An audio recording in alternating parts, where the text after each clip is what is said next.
Elliot Cohen-Scally, bonjour. Nous Bonjour. sommes ici à Paris, près des Champs-Élysées, pour le Digital Luxe Meeting, une première édition. Vous êtes cofondateur et directeur marketing de Le Collectionniste, une marque de location en demeure d'exception couplée d'un service en hôtellerie. J'insiste sur le service en hôtellerie, c'est ce que vous nous aviez expliqué auparavant. La particularité chez vous, c'est que vous n'avez pas de point de vente, qui est quand même assez différent de marques de luxe assez vénérables comme Chanel, Cartier, tout ça. Évidemment, vous ne faites pas la même chose, mais comment c'est venu cette spécificité-là ? Alors je pense qu'elle est un peu propre à notre secteur et à ce qu'on a voulu créer.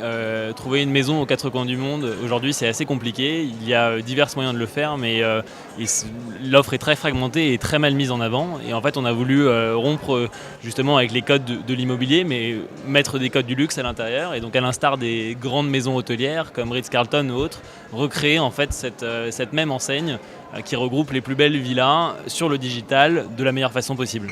Comment ça s'incarne, ces codes du luxe dans l'univers du digital ? Alors du coup, chez nous, c'est trois parties différentes. Une première partie qui est le design.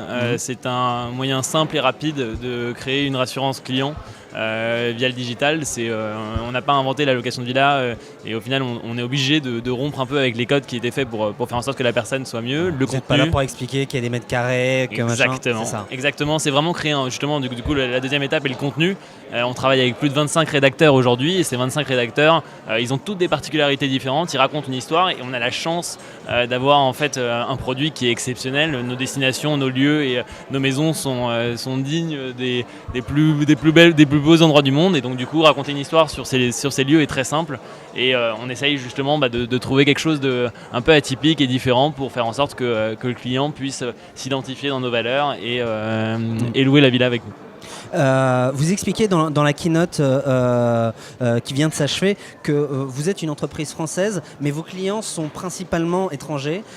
Comment est-ce qu'on fait pour apprendre les cultures, les codes, surtout chez des clients donc, qui sont très exigeants par nature ?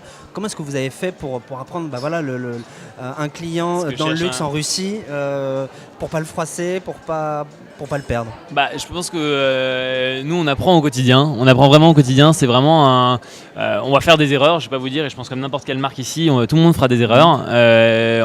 Malheureusement je pense que c'est assez simple de comprendre ce que cherche une personne qui cherche une maison. Finalement, son but ultime, c'est quand même de trouver la maison de ses rêves. Il a le choix. Nous, notre offre, c'est quand même de pousser beaucoup de biens dans beaucoup de destinations. Et donc, du coup, en ayant le choix, il va trouver ce qu'il cherche et on va adapter notre discours pour faire en sorte qu'ils se sentent bien, qu'ils se sentent à l'aise. Et donc, on va lire beaucoup sur le marketing, on va lire sur les cultures. Nos commerciaux sont formés d'ailleurs à ça. Il disait encore, je sais, une personne qui s'occupe chez nous justement de toute la direction commerciale passe beaucoup de temps justement avec les clients et nos propriétaires, parce que les propriétaires c'est encore plus important que notre relation client. On perdrait nos propriétaires, on perd notre offre.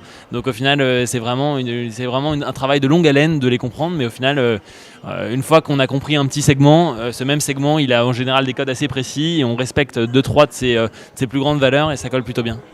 Vous avez dit aussi que vous étiez encore une jeune entreprise, ce qui est vrai, mais vous vouliez atteindre vous rapprocher encore plus de l'univers du luxe. Par quoi est-ce que ça passe ? Peut-être un point de vente, le collectionniste, ça passe par ou autre chose ? Alors nous on est beaucoup plus dans l'expérience en fait. On a je pense des biens extraordinaires, vous l'avez compris, oui. Et du coup au final si demain on devait avoir des points de vente, ce ne serait pas des points de vente dans des lieux comme Harrods ou autres, ce serait beaucoup plus des expériences en fait très atypiques qui vont faire un bouche à oreille très important et qui vont faire que nos clients se disent finalement le collectionniste vérifie cette proposition de valeur qui est de justement créer des expériences uniques et personnalisées dans chaque demeure.